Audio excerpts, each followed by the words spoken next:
inviting me to share this collab video with you all. I also want to give a shout out to my fellow orchid growers with their YouTube channels that I will be putting in the description of this video. That includes Fernanda, Nacimiento Orchids and Succulents, Honeybees and Orchids, What's Up Orchids, and Ninja Orchids, of course. And I want you to keep in mind that I am in Florida and I am lucky to be in growing zone 10B.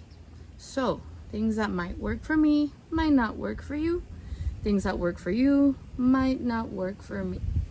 When Nina invited me to take part in this collab, I was a little apprehensive because this, of all the orchids I grow, Dendrobiums and Cattleyas, Vandas being my top 3, this is a new one for me.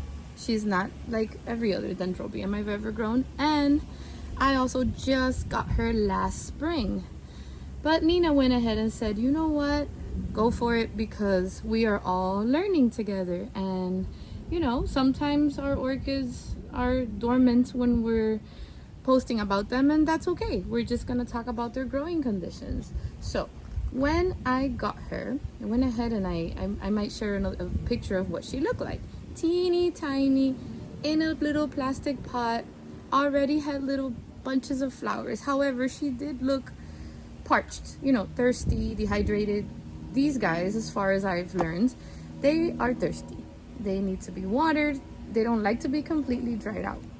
When her flowers dropped, she had dozens of little keikis. So I saw her so weak and flimsy and deciduous, and I'm like, okay, I did a keiki removal video back in December. I'm gonna go ahead and probably put it at the end of this video if you want to take a look at her condition when I got her. She has changed. I mean, she's probably not as charming right now as I would like her to be, because I'm still in the process of nourishing her. But I do have the little keikis from December in here, and there's a lot of root growth in there. Even the ones that look like they're lifeless have a lot of root growth, and I'm highly considering bringing them back to the main pot so I can get a more full, a bigger plant, because I did plant some of her keikis in here, and I have some beautiful roots coming in. See that? So they're doing good, and you know, I just feel like they just belong in here. So that's a decision I may make. So here are my care tips for her. So I have a mix in here of pieces of charcoal, some lava rocks, a little bit of bark, and a lot of leca. I have had awful experiences out here with moss, although it is helpful for some of my species. When I get the rainy season and the high humidity, I fear rot. So I am able to be on top of the game here, and so far so good. However, I do think that I need to find a way to keep her a little more hydrated. Okay, so I may play a little bit with moss up here. Have a little bit of live Spanish moss trying to grow on here, which I think would benefit her. I believe it was Honeybees and Orchids that gave me the idea, because I reached out to him once about the Hibiki, and I thank you for that. Nina at Ninja Orchids is the reason I purchased this. I hadn't really seen one before, and when she posted hers, I fell in love with those bright fuchsia clusters. Like, I just like how they bloom on the old dry canes, so you're looking at it and you're like, oh my god, how depressing, because you know, I like the leaves and the plump canes and all that. So I'm attracted to just how different it is and how long those blooms last. Okay, so they usually do bloom from the canes that are leafless, so you never know. If she's happy, maybe she'll give me something this spring. If she doesn't, it's okay. I'm learning. And first I thought I wasn't doing such a good job, but the greenery and the new root growth is showing me that it's not that bad.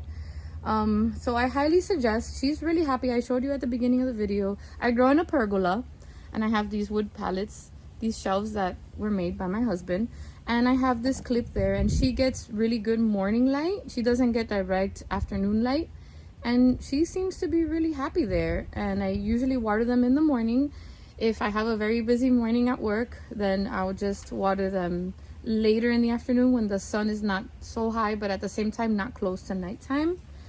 And yeah, that's basically what I'm doing to take care of my Hibiki. I mean, for this climate, for this growing zone, so far so good, you know. So I'm hoping to see growth. I'm hoping to see her get healthy. I'm probably gonna go ahead and put these little keikis back in there. That one down there has a little bit of, if you look closely, you can see the growth even on that dry cane right there. See, I went and I did what I do with my other dendrobiums. I'm like, oh, I'm gonna separate keikis, but then I realized this is the kind of plant that I just want her to get, you know, full. I want her fuller, taller, because I know they have a tendency to grow tall. So I'll be working on that and hopefully getting better on it. I hope that you enjoyed this collab care video. I will be making references to the other accounts that are growing in all different areas of the world and grow zones, so that we can come together and learn more about this wonderful, rare, yet beautiful Dendrobium Hibiki.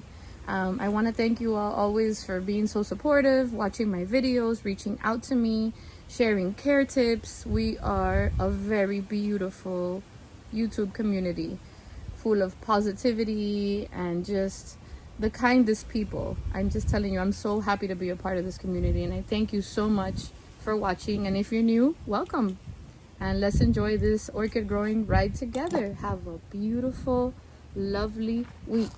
Take care, and I'll see you next month for my next care collab. Bye.